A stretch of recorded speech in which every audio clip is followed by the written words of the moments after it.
disciples of all nations, making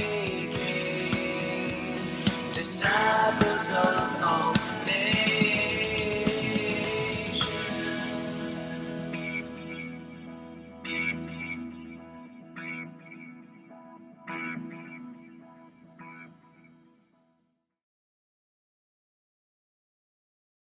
Brothers and sisters, the Holy Spirit is the most precious friend that we can have.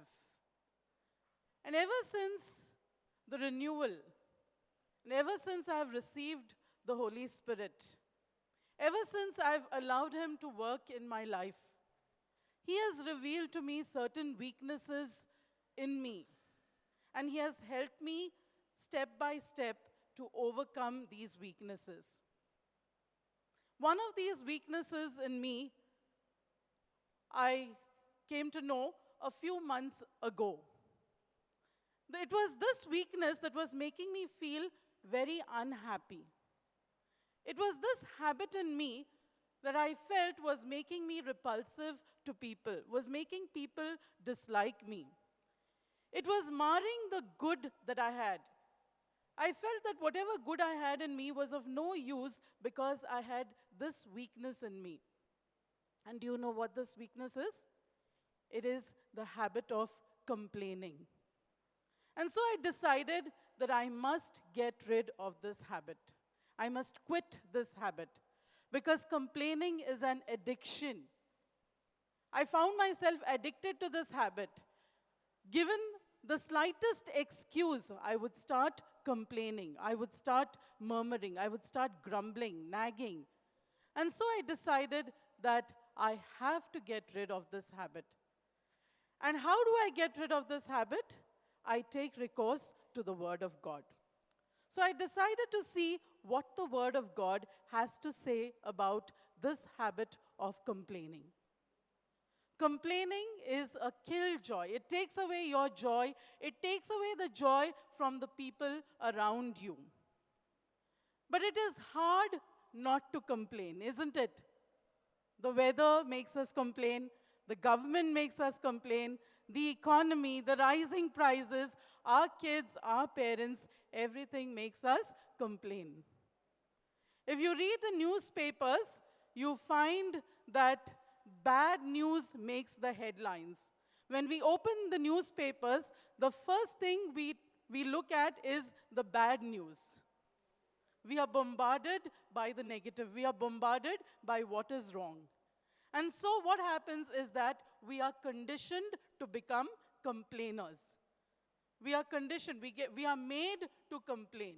It gives us a cause to complain. But what does the Word of God have to say about complaining?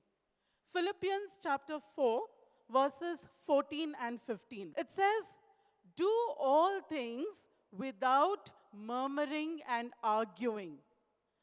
In other words, do all things without grumbling and complaining, so that you will be blameless and innocent children of God without blemish, in the midst of a crooked and perverse generation, in which you will shine like stars in the world. Do all things without murmuring and arguing. All things. What are all things? Things that are pleasing to God.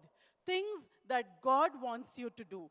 Do these things without murmuring, without grumbling, without complaining. The Word of God is calling us to shine like stars. But is it possible? Many of us may say, many of you may say that I don't have this habit of complaining. But let me prove to you that all of us, because ever since I realized I had this habit, I started observing people, and I found that there was, till today, I've not come across a single person who doesn't complain, who doesn't grumble, who doesn't argue. There are things that make all of us grumble and complain. So for those of you who think you don't grumble, you don't argue, though you think you don't complain, let me list out the 4 kinds of complainers. And you may find yourself falling in any one of these categories, at least one of these categories, if not more. I found myself falling in all the 4 categories. What is the first category? A whiner. Who is a whiner? He rises up and whines. He says, it is not fair. Life is not fair. I don't deserve what I have got. I deserve better. Somebody else has got the break that I have deserved. And mind you, brothers and sisters, it's not only we who whine, but the man after God's own heart, David, he too complained. Psalm 73, verses 12 and 13, David says, that is how it is with the wicked. They have plenty and are getting more. It is in vain that I have kept myself pure and have committed no sin. He says it is vain, it is useless that I have kept myself pure, I have committed no sin, because I find that the wicked are also prospering. In fact, they are doing better than me. And all of us whine in a similar fashion. But life is not fair. And God has not said anywhere that your life is going to be fair. Of course, He has promised to be with you. So when you complain, what are you doing? You're only making your life miserable. So there is no use in complaining. The next kind of complainer is a martyr. Now, who is a martyr? This person, he says that no one appreciates me. I work my fingers to the bone, yet no one notices. This person is a martyr. And do you know who was a martyr in this kind of a complainer in the Bible? The man who was regarded as the humblest man on the face of the earth in the Old Testament. God Himself said He is humbler, more humble than any other man. Do you know who he is? Moses. Yes, Moses complained. In the book of Numbers, chapter 11, verses 11 to 15, it gives us a classic example of a martyr. Moses complaining. He says to God, why have you treated me so badly? Why are you displeased with me? Why have you given me the responsibility for these people? Why do I have to act like a nurse and carry them in my arms like babies to the land that you have promised them? Where will I get the meat for them? They keep asking and whining for meat. I cannot take the responsibility of these people. It is too much for me. He adds, he says that if you're going to treat me in this way, then please take pity on me and kill me, because I don't want to endure any more cruelty at your hands.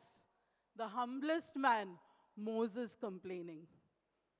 The next kind of complainer is a cynic. Now, what is a cynic? A cynic is a pessimist. He says that nothing will ever change. Nothing will ever change. King Solomon was a cynic. Ecclesiastes 1, verses 2 to 4 and verse 9. It gives us an example of a cynic. Here the word of God says, it's useless. Useless, said the philosopher. Life is useless, all useless. We keep working and laboring, yet what have we to show for it? Generations come and generations go, but the world will remain the same. What has happened before will happen again. What was done before will be done again. There is nothing new in the whole world. As people grow old, they become cynical. So we have to be careful, those of us who are growing in age, because we are expected to have a childlike faith in God. The last kind of complainer is a perfectionist. A perfectionist nags, because a perfectionist thinks that only he or she can do things in the best possible manner. They think they are the best, perfectionists. And so no matter what you do, they think they could have done better than you. No matter what idea you suggest, they think you have a better one. And the question they ask you is this the best you have? Perfectionists, they take pain and they give others pain. Now, I'm sure my brothers are all going to smile because the example of a perfectionist is given in the book of Proverbs, a nagging wife. Proverbs 27, verse 15. It says, a nagging wife is like water that goes drip, drip, drip on a rainy day. And again, Proverbs 21, verse 19 says, it is better to live out in the desert than to live with a nagging, complaining wife. It refers to husbands too, okay? Husbands are no less in nagging. If you want proof of this, you can come to my house and spend a day with me. Praise the Lord. I'm not complaining. It's a fact. So nagging is of no use. Nagging doesn't help. And so what happens? Because of nagging, the harmony of the house gets spoiled. The warmth of a marriage gets destroyed. Nagging does not help anybody. Now, those of us who really want to know whether we are complainers or not, I have a test for this. Look at your children. Are your children in the habit of complaining? If your children have the habit of complaining, then probably they have learnt it from you. So we need to check ourselves. Praise the Lord. Now coming to how to conquer this problem of complaining. What do we do? As the Word of God says, do all things without murmuring, without arguing. So what have we got to do? The first thing we need to do is admit that complaining is a problem. Like all other weaknesses, we need to understand that complaining is a weakness, that complaining is a sin. Now, people who smoke, people who drink, if they don't want to give up smoking and drinking, they try to justify the habit. And when you justify the habit, you will never ever be able to get rid of it. So therefore, if you are in the habit of complaining, don't try to make excuses. Don't try to justify why you complain. But admit right now and here that yes, I do complain. Proverbs tells us 28:13, Proverbs 28:13. It says, you will not succeed in life if you hide your sins. You will not succeed in life if you hide your sins. Confess them and give them up. And then God will have mercy upon you. Confess your sins, give them up, God will have mercy upon you. But it is difficult for us to realize that complaining is a weakness of ours. Because complaining has become almost like a second nature to us. We spend our time griping, grumbling, complaining. All the time we say, life stinks. We don't realize that it is a sin. But today, the Word of God tells us, confess that it is a sin. It is serious. It is a sin that is detestable to God. How do we know that God hates this sin? The Israelites were not able to see the promised land because of their habit of complaining. They were destroyed in the desert because they complained. 7 times, the Word of God says, 7 times they murmured. And that is why they were not able to see the promised land. That is how serious God is about your habit of complaining. What is the next thing that you do? Once you admit that, yes, it is it's a bad habit in me, you admit that it is a problem, the second thing you need to do is take responsibility for your life. Very often, we blame people. We blame circumstances. We blame our life for who we are or for the troubles that we are going through. But this is not what we should be doing. Yes, there are things in our life over which we do not have control. But then, if you see, most of the troubles that you have are because of your own choices. It is because of your own decisions. And sometimes I think even the devil has very little to do when we make these decisions. So we cannot blame others for the trouble that we are in. We need to accept responsibility for our own lives. We need to move forward and not stay where we are. Proverbs 19, verse 3. It says that people ruin themselves by their own mistakes and then they blame the Lord. People ruin themselves by their own mistakes and then they blame the Lord. So when we complain, directly or indirectly, we are blaming God.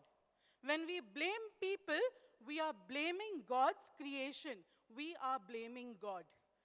When we blame the circumstances, we don't realize that God has given us a choice. And God has also warned us that if you make the wrong choice, you will have to face the consequences of that choice. So we blame God. People generally fall under three categories. You can call them accusers, excusers, or choosers. Now, who are accusers? Accusers blame other people for their own fault. They blame people for their fault. And an example of this is Adam. When Adam sinned and God questioned him, Adam said to God, "It is the woman you gave me who made me eat the fruit. The woman you gave me." He was blaming the woman. He was blaming God. You can be an excuser. An excuser is one who blames the circumstances. He blames the situations for his trouble, for his problems, for the wrong that he has done.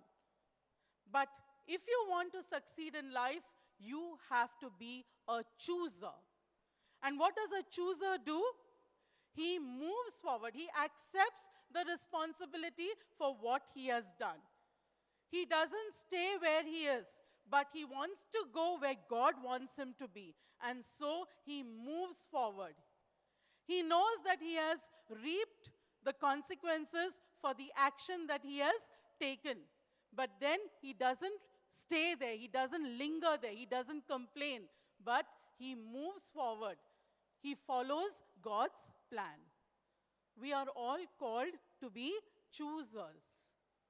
Take responsibility for your life. Yes, if you can do something about those things, you certainly should try to correct them. But if you cannot do anything, please don't complain about them. Praise the Lord. God calls us to shine like stars. The third thing we do is develop a grateful attitude. Develop an attitude of gratitude. We need to thank God. Now, thanking God, if you make it your daily adventure to thank God for the things that He has done for you, then that would be the best antidote for complaining and grumbling. Thank God. 1 Thessalonians 5 verse 18 says, "Give thanks to God in all circumstances, for this is the will of God concerning you." We are very privileged to be here in the UAE. There are a lot of things here which make our lives comfortable. Our lives are very, very comfortable. And so if we have to go to another place where we don't get those comforts, we start grumbling, we start complaining. My dear brothers and sisters, every time I would travel to my home country, I wouldn't enjoy my vacation because I couldn't get the comforts of Dubai in that place. But this year, last year, after I studied on this habit of complaining, after I worked on this habit of complaining, and I did a talk also on this subject of complaining, I went to my home country and I found that I had a changed attitude because I had developed an attitude of gratitude.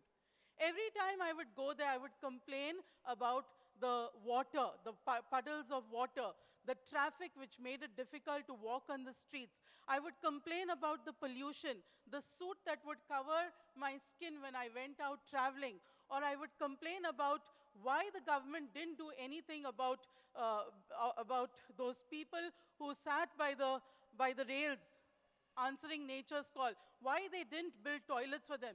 So these were some of the things that I complained about every time I went on a vacation. But when I went the last time, I decided that I would thank God. And I thanked God for all the blessings that He had given me. I thanked God for everything good that I saw. I thanked God for everything that was not so good as well. And indeed, I did have a very pleasant vacation because it made me happy, it made the people around me happy. My dear brothers and sisters, it is not wrong to complain, but you need to complain only if that person can do something about the problem. Now, that kind of complaining is called instrumental complaining. If you can complain, if your complaint causes the other person to do something to rectify the problem, if the problem can be rectified, then you need to be honest because you need to make a difference to this world. But if you're complaining to a person who cannot solve your problem, if you're complaining just for the sake of complaining, then that is a sin. And in order to get rid of this sin, you need to develop an attitude of gratitude. Thank God. Be thankful for the people in your life. I know there are a lot of things that we would like to change. Things about our personal lives. Things about our kids. Probably the habits of our spouses. Or maybe our jobs, our employers. We would like to change all these things. But then, instead of complaining, what we could do is we could appreciate the goodness in these things. And definitely, we will be able to conquer our habit of complaining. Which brings me to the next point. Look for God's hand in circumstances. Look for God's hand in your circumstances. Romans 8 verse 28 says, "For we know that in all things God works for the good of those who love Him and who are called according to His purpose."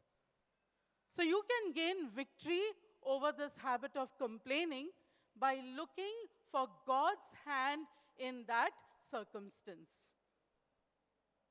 God works for our good. God knows what you are going through. God can overrule your circumstances. Even if the devil is trying to bring about your downfall, God can change things for you.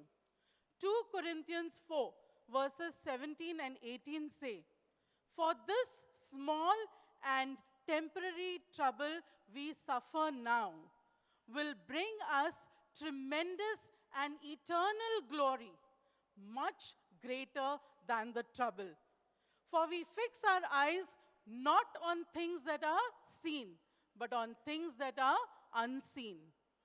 For what is seen does not last forever. What is seen remains only for a moment, but what is unseen remains forever." What you can see remains only for a short time, but what you don't see remains forever. So God knows how to change your circumstances for your ultimate and eternal good. So trust God.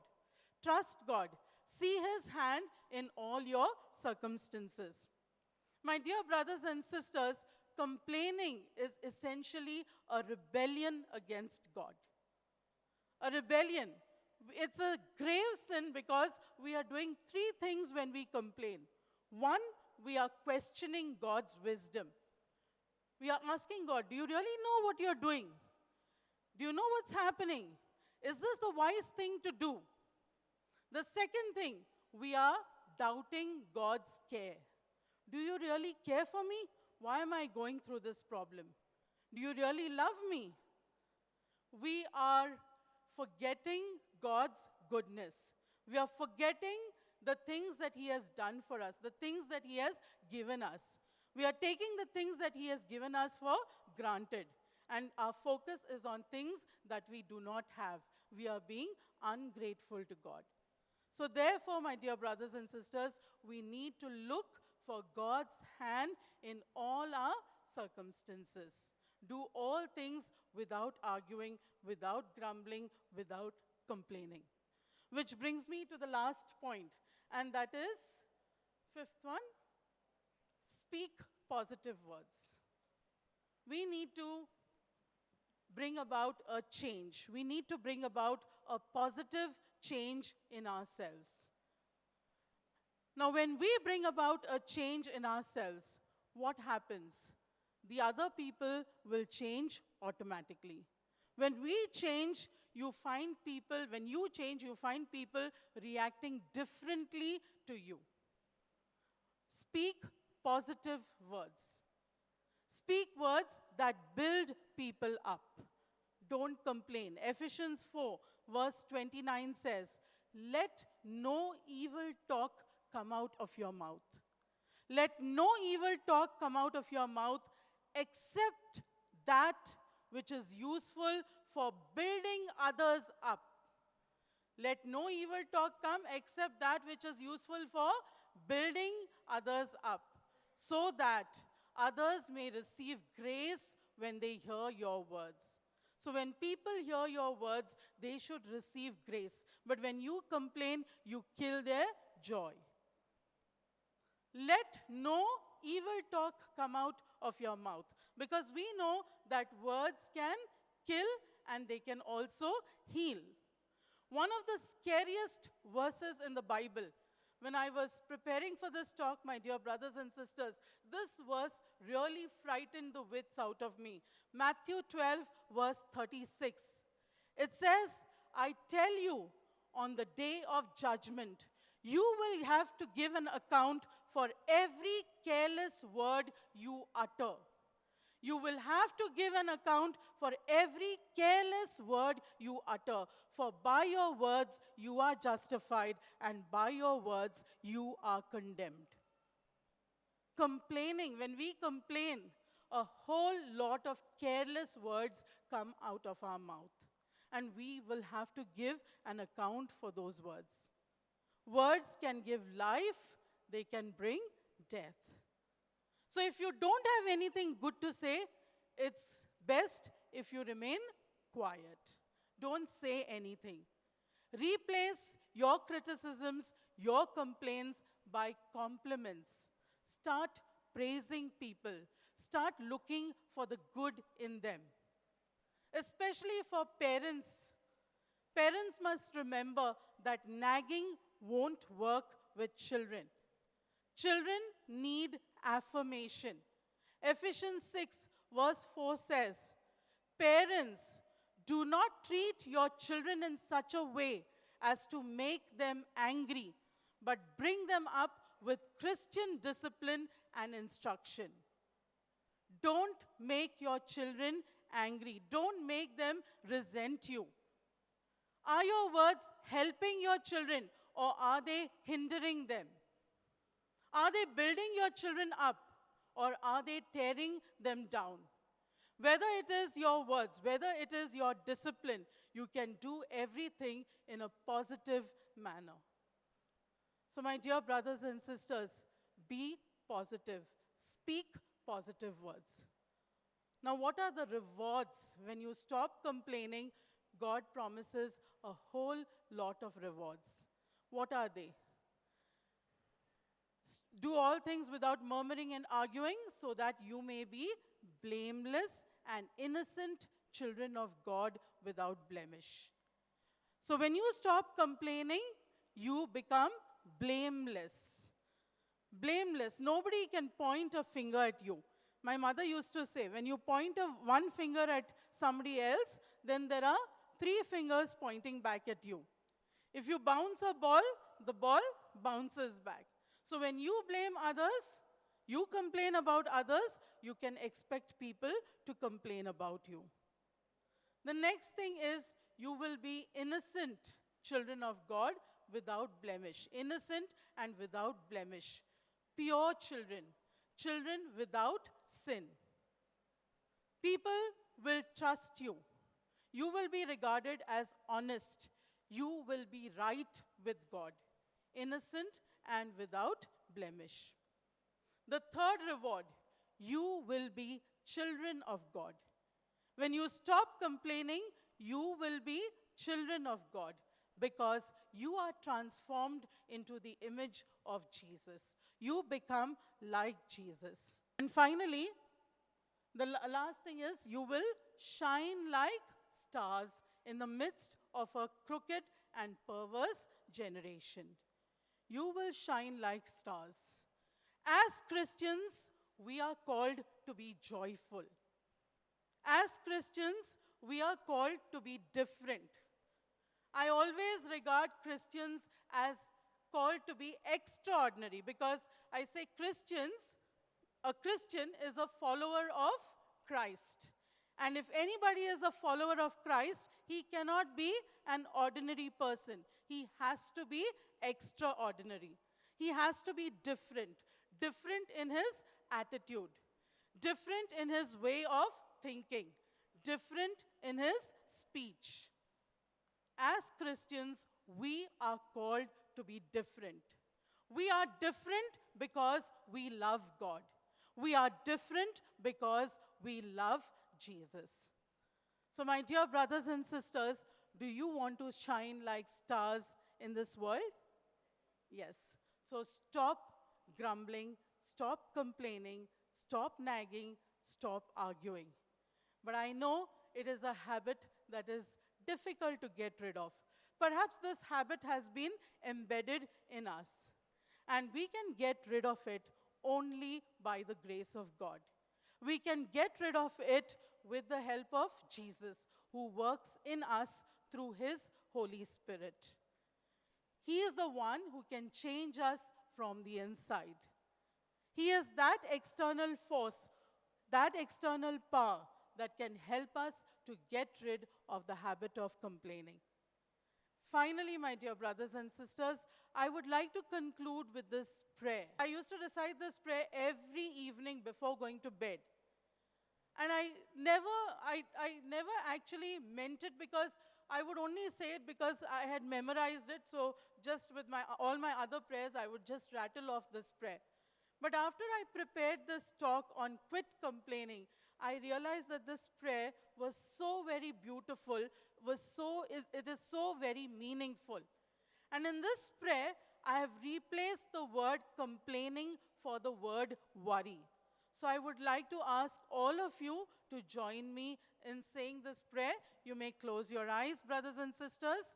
O God, you are the God of peace, and I am a complainer. Take away all my habit of complaining and give me some of your peace. Help me not to waste my time complaining about things about which nothing can be done,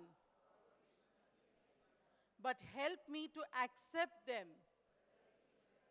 to make the best of them, and to overcome them. Help me not to waste my time worrying about things which I myself can mend, but to do something about them, even if it means a great effort, and even if it means that which is still more difficult, the confessing of my error and the humbling of my pride. Help me tonight, Lord, to sleep in peace, and help me to waken a sinner. Help me to know and to remember that I am a forgiven sinner. Amen. Praise the Lord.